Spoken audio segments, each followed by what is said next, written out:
Assalamualaikum warahmatullahi wabarakatuh. Alhamdulillah. Segala rasa syukur kita sampaikan kepada Allah atas nikmat-Nya.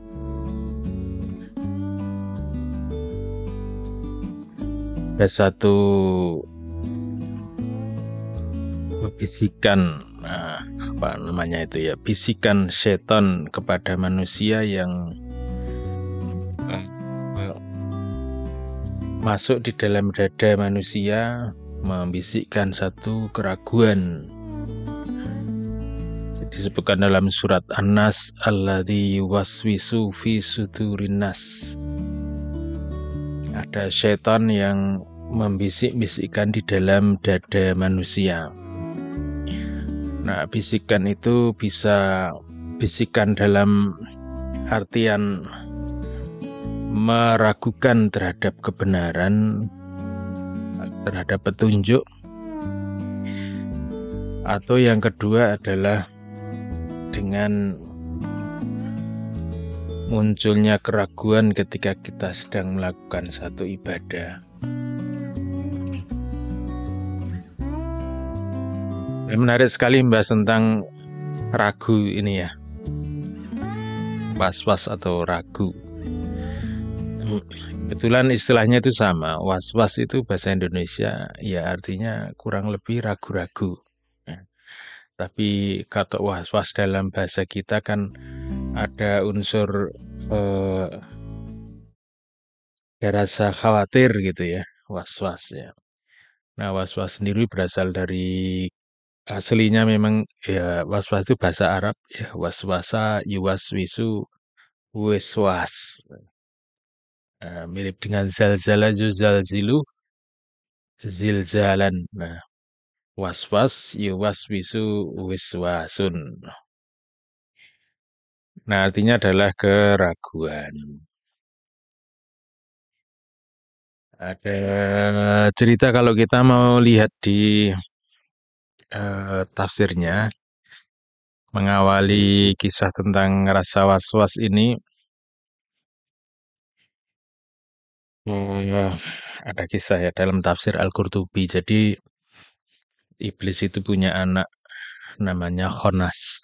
Nah, Khonas ini menggoda datang kepada Hawa. Nah, kemudian oleh Adam ketika diketahui kedatangannya si Khonas, anaknya iblis ini, maka kemudian Khonas ini pertama dibunuh oleh Adam, itu dipotong-potong jadi 4 gitu. Nah, kemudian datanglah iblis menghidupkannya, hiduplah engkau gitu ya. Nah, kemudian muncullah itu iblis itu, kemudian Khonas itu hidup lagi, datang lagi kepada Hawa, mempengaruhi dia. Nah, terus akhirnya datang oleh Adam, ditangkap si ini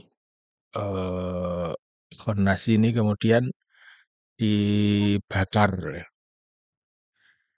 Kemudian datang si iblis, kemudian dihidupkan lagi, hiduplah. Kemudian hidup lagi. Kemudian yang keempat dibuang ke laut, ya, dimasukkan ke laut. Tapi kembali lagi iblis menghidupkannya lagi. Kemudian yang keempat ternyata kemudian dipotong-potong, kemudian dimakan. Nah, dimakan akhirnya nyangkut di dalam, masuk ke dalam tubuhnya. Nah, kemudian si Khonas ini bersembunyi di dalam diri manusia. Maka kemudian ada ayat surat An-Nas ayat yang keempat ya, dan kelima nanti.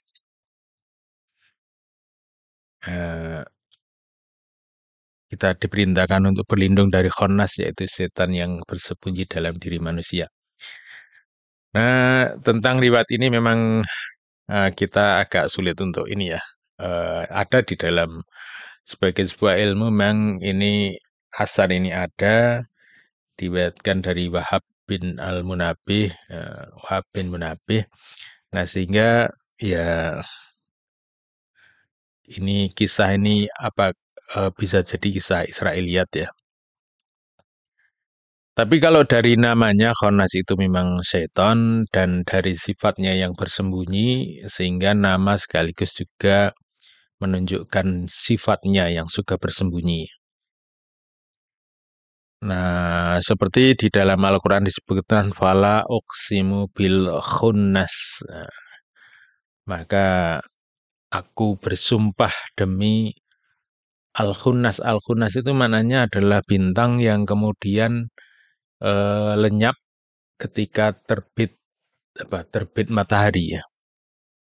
Begitu datang pagi, kemudian bintang-bintang itu lenyap tidak terlihat lagi.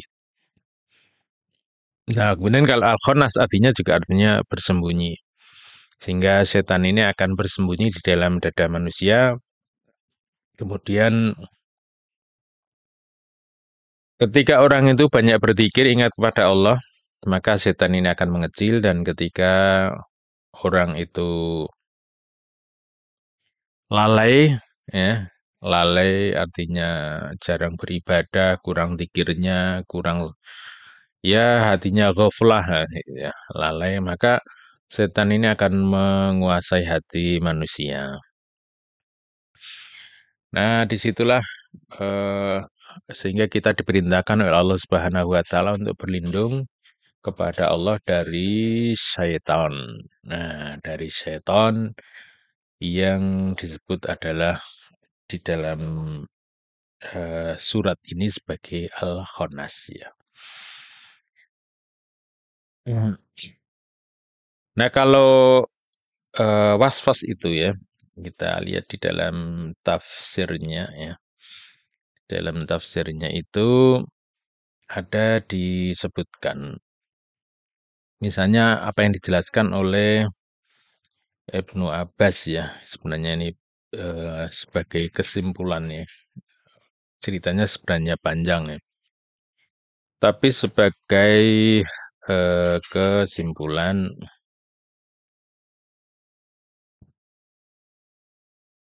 nah maka mm, Abbas ini menyampaikan Waqat Ibnu Jubair an Ibnu Abbas fi qoulihi ta'ala al-waswasil khannas ya. Berkata diriwayatkan dari Ibnu Jubair dari Ibnu Abbas tidak berkaitan dengan firman Allah Ta'ala al-waswasil khannas wajhain, ada dua simpulan ya, ada dua hal yang bisa ditarik ya. Hatu mbak annahu arroji'u bil waswati anil huda. Yang pertama itu kembalinya adalah was-was, eh, keraguan kepada petunjuk. Jadi ini sudah masalahnya ragunya itu kepada Islam ya. Nah, ini muncul dalam diri seseorang, bener nggak sih Islam itu? Jangan-jangan gitu ya. Kalau pertanyaannya itu sholat misalnya, bener nggak sih sholat itu harus kita lakukan? Nah, ini kan yang diragukan itunya. Beda dengan yang kedua, asani anahu al khariju bil waswasi minal yakin. Jadi munculnya apa? Was-was, ragu-ragu itu adalah keluar dari keyakinan. Al khariju minal yakin. Jadi keluar dari rasa yakin. Nah, itu disebut sebagai yaitu fenomena yang kedua. Ya, contohnya misalnya begini ya, misalnya mungkin kalau ada contohnya lebih enak ya. Orang sudah selesai berwudu, kemudian dia ragu-ragu. Eh, setelah wudu kemudian ragu-ragu. Saya tadi itu sudah wudu atau belum ya? Nah, Kalau sudah begitu maka kita kembalikan kepada yang yakin. Yang yakinnya orang itu belum berwudu, pada dasarnya orang lain belum berwudu. Nah, sehingga dia mesti melakukan wudu, ya, untuk meyakinkan tadi itu ya, harus berwudu. Tapi kasusnya berbeda, misalnya kalau orang sudah berwudu ya. Nah, kemudian ragu, saya ini sudah batal atau belum gitu ya. Sudah batal atau belum? Artinya saya tadi kentut tak mungkin ya gitu. Misalnya jaraknya akan panjang antara maghrib dengan isya kan waktunya cukup panjang. Nah, kemudian muncul keraguan saya ini masih ada wudhu apa tidak, saya sudah batal atau belum. Nah, kalau tadi semula sudah berwudhu, kemudian muncul keraguan batal atau belum, maka dikembalikan kepada yang yakinnya itu adalah bahwa tadi sudah berwudhu. Sehingga apakah betul ya, apakah batal atau tidak, maka ini kembalikan kepada yang yakin bahwa tadi itu sudah berwudhu. Nah, begitu cara mengembalikannya. Nah, itu kan orang yang ragunya itu keluar dari was-wasnya itu muncul al-khariju bil waswasti minal minal yakin. Al-khariju eh, al-khariju bil waswasi minal yakin. Jadi keluar dari keyakinan, was-was itu menyebabkan dia keluar dari yakin. Nah, itu pengertian yang kedua. Nah, ini kan kasusnya berbeda dengan yang pertama tadi. Kalau ini yang yang pertama tadi kan ar-raji'u bil waswati anil huda. Jadi dia ragunya ini sholat enggak ya, bukannya so, wudunya batal atau belum, tapi mau sholat apa enggak ya gitu. Nah, jadi keluar dari petunjuk. Atau orang yang ragu dengan keimanan, nah, ragu kepada kenabian. Nah, itu kan sudah keluar dari petunjuk. Nah, dua-duanya itu sangat mungkin terjadi sebagai satu keraguan yang dibisikkan oleh syaitan. Nah, ya memang manusia ini kan hatinya itu bisa bergerak, ya, bisa bisa oleng ya, bisa bisa berubah-ubah karena situasi dan kondisi. Jadi semangat saja bisa berubah karena teman gitu ya. Nah, sehingga sangat mungkin hati ini juga menjadi ragu eh, ketika orang dihadapkan pada satu situasi yang mungkin jadi dia menjadi oleng ya, ragu gitu ya. Ya,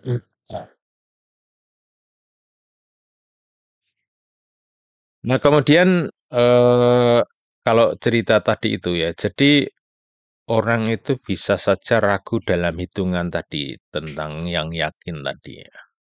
Ya, kalau orang melakukan sholat, kemudian muncullah keraguan dalam dirinya, saya ini sholatnya tadi ini sudah betul atau belum bilangannya gitu ya.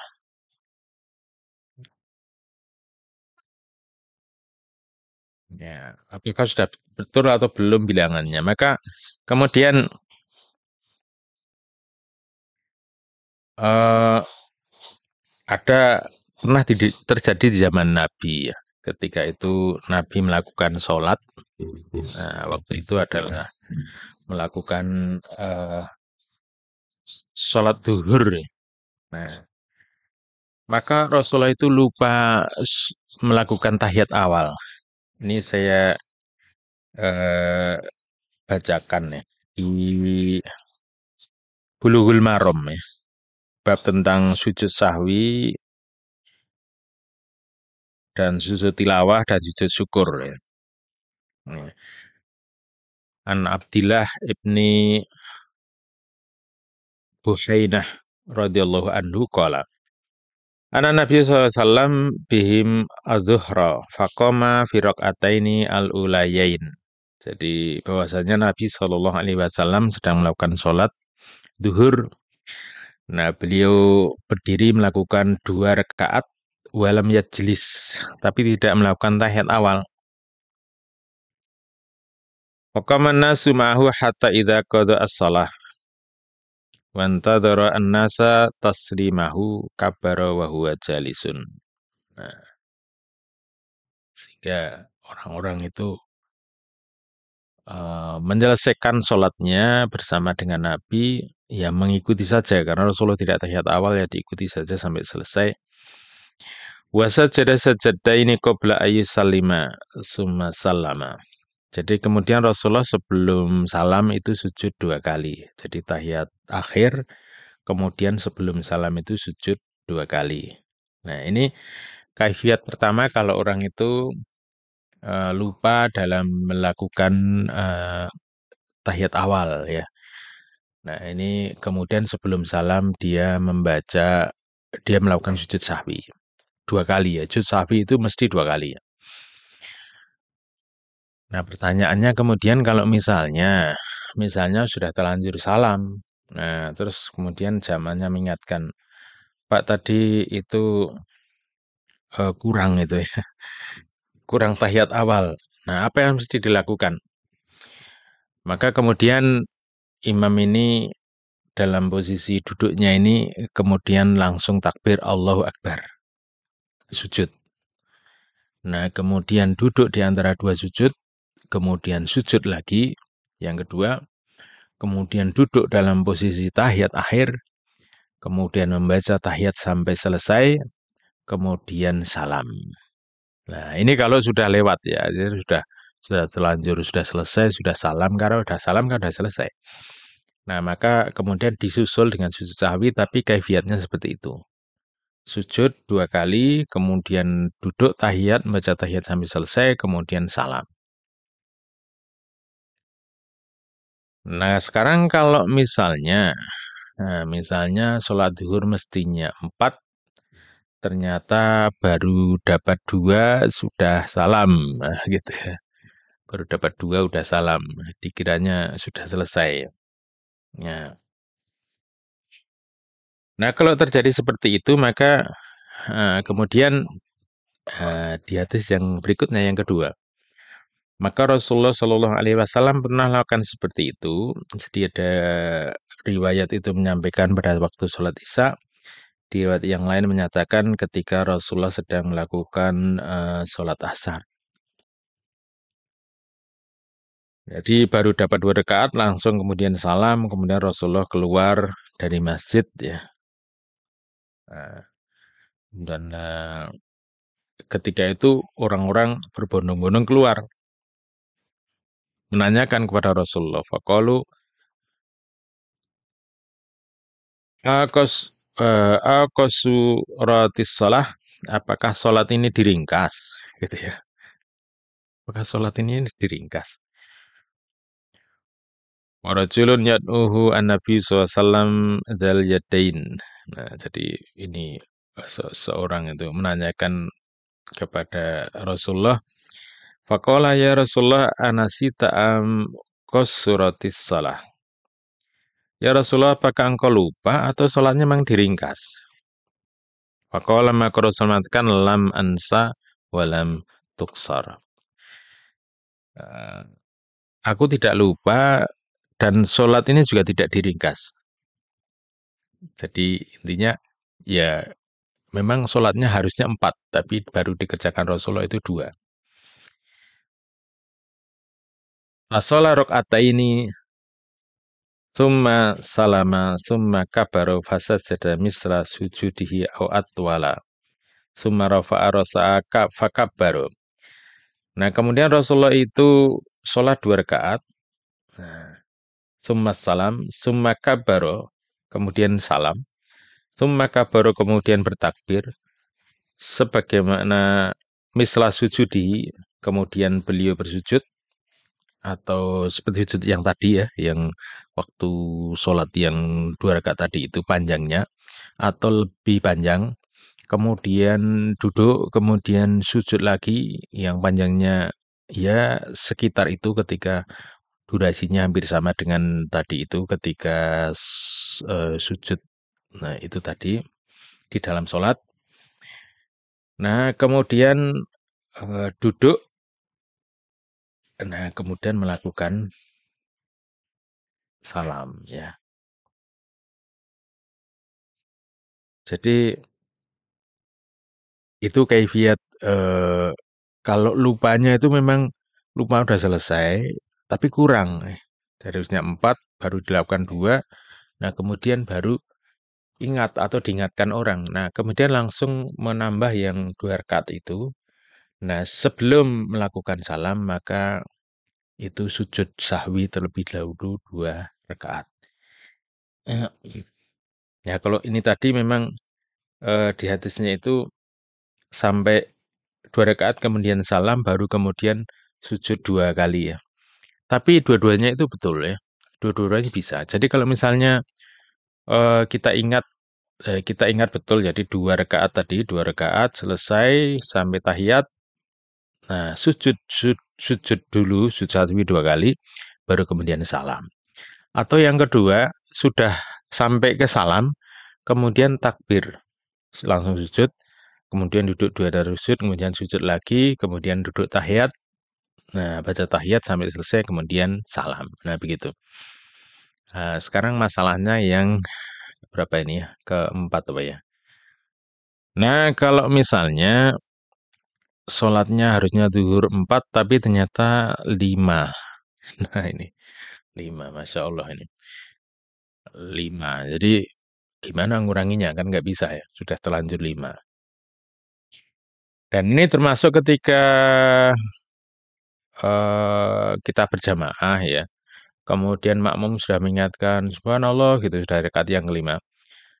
Misalnya kok imamnya masih meneruskan gitu ya, sampai selesai. Itu memang ukurannya ketika imam itu sudah berdiri tegak. Nah, itu maka dia tidak harus duduk kembali, lanjutkan saja sampai selesai.